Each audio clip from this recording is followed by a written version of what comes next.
Gilası qış üçün dondurmaq onun təbii rəngini, dadını və tərkibindəki vitaminlərlə faydalı maddələrin böyük hissəsini qorumağa kömək edir. Gilası həm çəyirdəyi ilə, həm də çəyirdəyi çıxarılmış şəkildə dondurmaq mümkündür. İndi sizə bu üsulları təqdim edəcəyəm. 2 saniyənizi ayırıb videonu bəyənib kanala abunə olsun ki, belə maraqlı videolardan xəbərdar olasınız. Dondurulmuş çəyirdəkli gilas kompot və kisel hazırlamaq üçün çəyirdəksiz gilas isə piroq, pirojna, vareniki və digər şirniyyatların hazırlanmasında istifadə oluna bilər. Bəs gilası dondurmağa necə hazırlamaq lazımdır?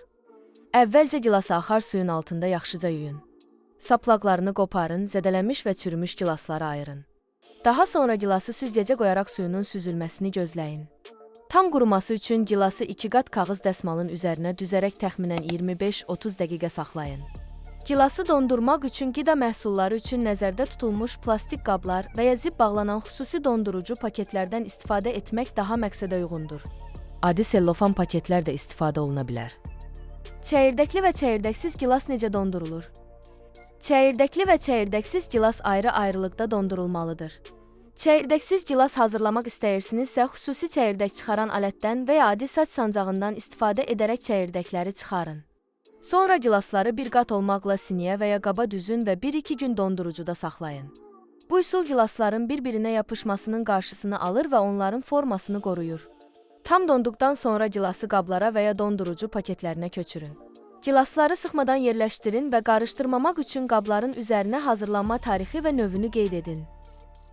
Şəkərlə gilas necə dondurulur? Şəkərlə dondurmaq üçün əvvəlcə çəyirdəkləri çıxarın.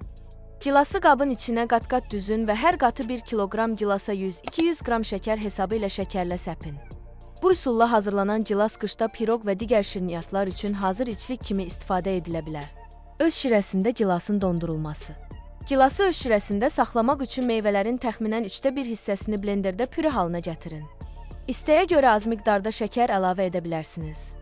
Qabın yarısını bütöv gilasla doldurun, üzərinə hazırladığınız pürədən əlavə edin və dondurucuya yerləşdirin.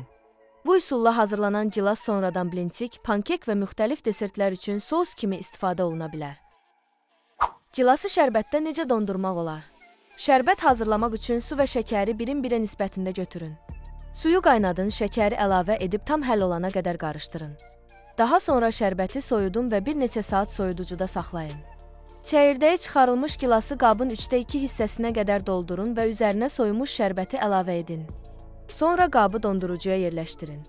Bu üsul gilasın şirəli qalmasına kömək edir və onu desertlərdə istifadə etmək üçün ideal seçim sayılır.